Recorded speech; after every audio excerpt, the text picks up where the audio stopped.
રાજકોટમાં સતત બીજા દિવસે આરોગ્યના દરોડા સુપ્રસિદ્ધ બાલાજી થાળ રેસ્ટોરન્ટમાં મોટું ચેકિંગ કરાયું।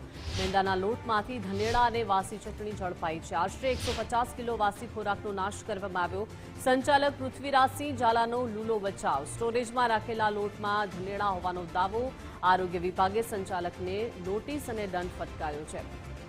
રેસ્ટોરન્ટના માલિકને ₹10,000નો દંડ કરાયો છે। વાસી ખોરાક વેચતા વેપારીઓ સામે કોર્પોરેશન લાલચો। એની અંદર બે ધનેડા જોવા મળ્યા। હવે આ છે ને કરિયાણાનો જે માલ બહારથી આવે એ એકચ્યુઅલી સ્ટોરમાં જતો હોય, પછી આ લોકો કિચનની અંદર જ્યારે યુઝમાં લે ત્યારે એ લોકો જોઈને સાફ કરીને પછી યુઝમાં લે। એટલે ઓલરેડી જે અત્યારે માલ બની ગયો છે ને એ કોઈ માલમાં કોઈ જાતનો શંકાસ્પદ કાંઈ છે નહીં। 300 350 થાળીની એવરેજ છે, એટલે અમારે 700-800 પૂરણપૂરી જોઈએ રોજની।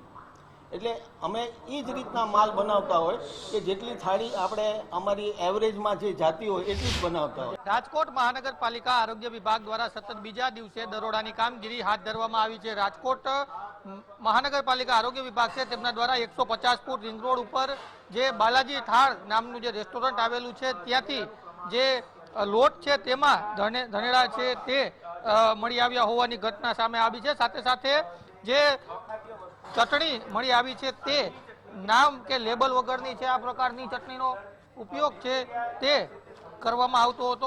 જનરલી જે આ પ્રકારના જે વિક્રેતાઓ હોય છે, જે સંચાલકો હોય છે રેસ્ટોરન્ટના, તેમને તમામ જે ચીજ વસ્તુઓ તેઓ ખરીદી કરે છે તેમાં નામ હોવું જરૂરી છે। આ ઉપરાંત જે પૂરણપૂરી હોય છે તેનો માવો પણ મળી આવ્યો છે ને જે આંબલીની ચટણી છે તેનો પણ જથ્થો હાલ આરોગ્ય વિભાગ દ્વારા કબજે કરવામાં આવ્યો છે। જે રેસ્ટોરન્ટ છે તેનું જે કિચન છે, જે રસોડું છે તે પણ હું આપને બતાવવાનો પ્રયત્ન કરીશ। જે રીતના આરોગ્ય વિભાગ છે તેમના દ્વારા આ કાર્યવાહી છે તે કરવામાં આવી રહી છે અને અત્યારે જે તપાસ છે તે આરોગ્ય વિભાગની ટીમ છે તેમના દ્વારા કરવામાં આવી છે। અખાદ્ય જે જથ્થો છે તે પણ ઝડપી પાડવામાં આવ્યો છે અને તેમાં જે આરોગ્ય વિભાગ છે તેમના દ્વારા અલગ અલગ જે પૂરણપૂરીનો જે માવો છે, આ ઉપરાંત લોટ છે, આ તમામ પ્રકારની જે ચીજ વસ્તુઓ છે તે ઝડપી લેવામાં આવી છે। આરોગ્ય વિભાગના જે અધિકારી છે તેઓ પણ અહીંયા પહોંચ્યા છે,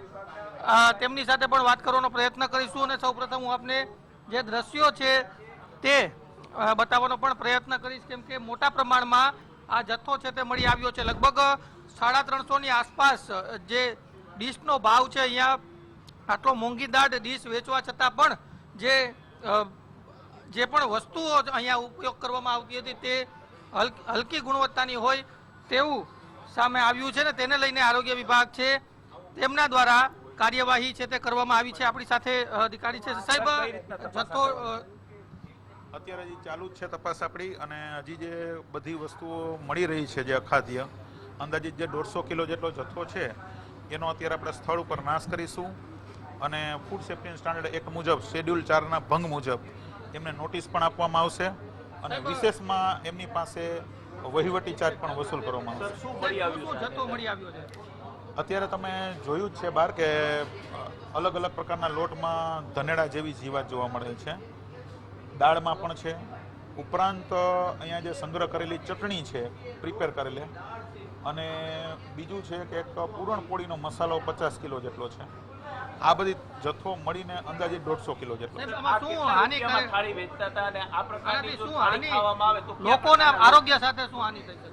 લોકોના આરોગ્ય સાથે આવી કોઈ પણ સંગ્રહ કરેલી વસ્તુઓ હોય કોઈ પણ, તો જનરલી આમ ઝીણું મોટું ફૂડ પોઈઝનિંગ જેવું માણસને પાછળથી વર્તારો થાય છે। ઉનાળાની સિઝનની અંદર ખાસ કરીને જોઈએ તો આ વસ્તુઓ યોગ્ય નથી જ। ચોક્કસ આરોગ્ય વિભાગ છે તેમના દ્વારા કાર્યવાહી છે તે કરવામાં આવી છે ને અલગ અલગ આ પ્રકારે પૂરણપૂરીનો માવો હોય, લોટ હોય, એ પ્રકારનું ચટણી છે જેમાં કોઈ પણ પ્રકારનું લેબલિંગ નથી, આ પ્રકારનો જથ્થો હાલ ઝડપી પાડવામાં આવ્યો છે। કેમેરા પર્સન દેવજી રંગાડિયા સાથે ગૌતમ બેડા, ગુજરાત ફર્સ્ટ, રાજકોટ।